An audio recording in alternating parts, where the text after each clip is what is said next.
So I have actually played the Thousand Door remake.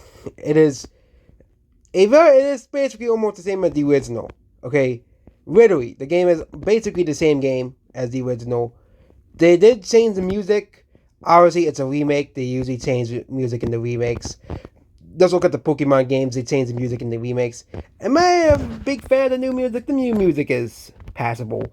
It's not as bad. Same thing with 40 FPS. It just plays like the Origami King. Okay, if you played that game. So we must censor the death. Literally easier, and the two ways to add hard mode. Okay, maybe just good at the game. The game isn't. I don't think the game was, even the original game was intended to be that hard. Okay. Yeah, and two ways to add hard mode.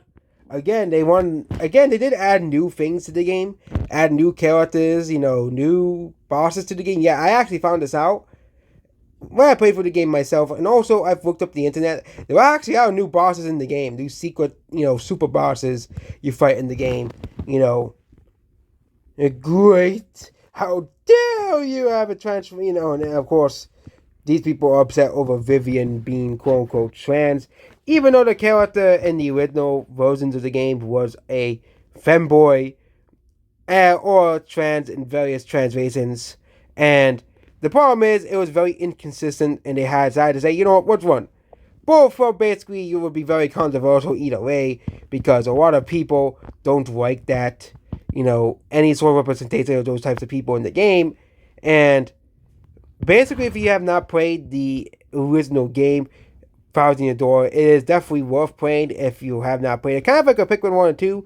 If you have not played those games, you could definitely play them on the Switch. Either download them or buy a physical card version of the game, Pikmin 1 and 2, But if you really want to start with Pikmin, start with the easiest entry, Pikmin 4. That's obviously, I think, the easiest game of all the Pikmin games.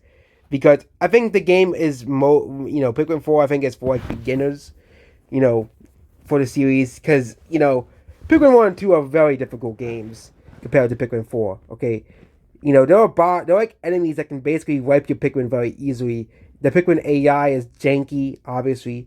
Pikmin 2, you have the bullshit in the caves. And Pikmin 3 is pretty easy as well. So basically, for beginners, Pikmin 3 and Pikmin 4 are the must play, okay? And then you should, of course, consider playing 1 and 2. But 1 and 2 are much more difficult than Pikmin 3 and 4, obviously. And for Paper Mario Thousand Year Door, I think the game is basically the same as the original. Okay, the game is basically the same as the original. No, they to teach you how to play the game, basically how to guard, super guard. Super guarding is still pretty as hard as the original, but it is. I did figure out how to do it, and I did actually get a lot of super guards off in the game, but it is still pretty hard to do it. Obviously, you have to do it like exactly the time, but if you can't do it, just do a normal guard. They still will take less damage, obviously. But basically, the game is basically the same as the original. Gameplay wise, they kept a lot of the things faithful to the original. They has changed some of the text, kind of like a Pikmin 2. Again, you can the game is basically the same. Okay, there's some minor text changes, and this is what they're complaining about. That I guess this game is good. They complain about, again, the people on the Phantom Menace complain over the smallest of things. Obviously, for example, they complain so much about certain movies. They turn out to be not as bad as they were because the Phantom Menace basically thought these movies were gonna be failures. Or the most recent examples of it's that Fallout show. Them giving the show a season 2 because 90% of people don't give a crap about the Phantom Menace things. It really shows you basically the influence on the internet, the age of where the Phantom Menace controlled everything is over. Okay, if something is good and people like it, people are gonna see it. Okay, people are gonna buy it. People are gonna pay money to see it and give it money. Okay, same thing with the Fallout show, where they cried the show was woke and gave it bad scores. Well, guess what? The show made a lot of money for Amazon and even sold Fallout and got people interested in the Fallout games again. Okay, so yeah, definitely would 100% And of course, we all know the Marvels was a failure, but they were expecting both Wonka and the new Hunger Games movie to fail, just because the new Hunger Games had an actress they didn't like. But even then, the movie still made money, alongside Wonka being a massive, massive success. I said that was gonna be the big success of the year, not Aquaman, and I was correct.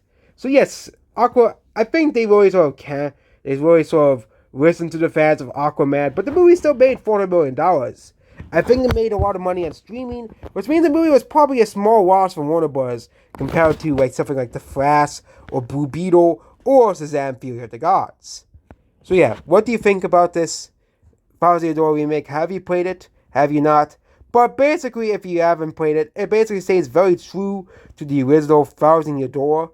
It stays very true to the original game, and this is what we mean, what we want in a faithful remake, not Brilliant Diamond and Pearl. Okay, and that's about this video here. Goodbye.